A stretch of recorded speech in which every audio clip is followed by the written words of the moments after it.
One of the things people ask me a lot is, what was it like before the stroke that I had when I was 40?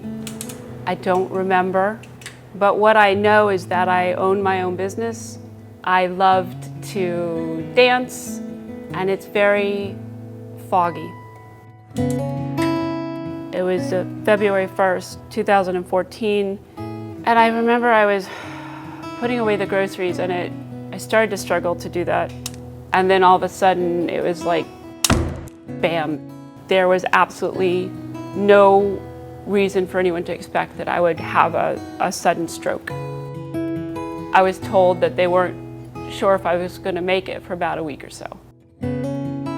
I was diagnosed with aphasia and apraxia. I still struggle with it today. You might not be able to see it, but I've worked so hard so you don't.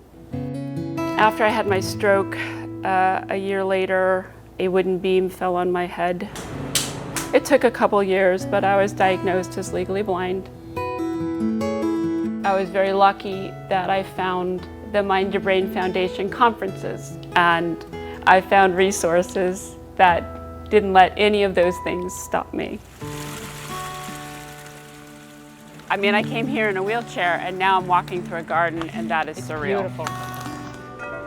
The Mind Your Brain Foundation helps the community of brain injury survivors and their caregivers. We have conferences to introduce resources that brain injury survivors and their caregivers had never considered. They didn't know were available. There is a way. There is a way. And I'm still recovering. We have 2 conferences this fall, and then in the spring we have 2 more conferences. And as a brain injury survivor, I know I've walked in these shoes, so I know how important these resources are, these tools, tips that we give you.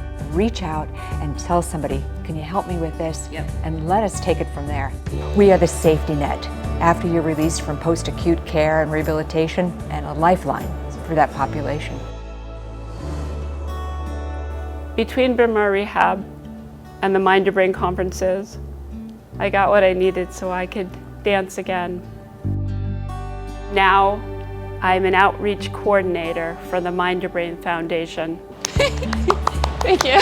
I was gonna say my greatest joy is that I figured out how to dance again without falling over. But maybe my greatest joy is that I'm now in a position where I can help other people find the recovery that I did.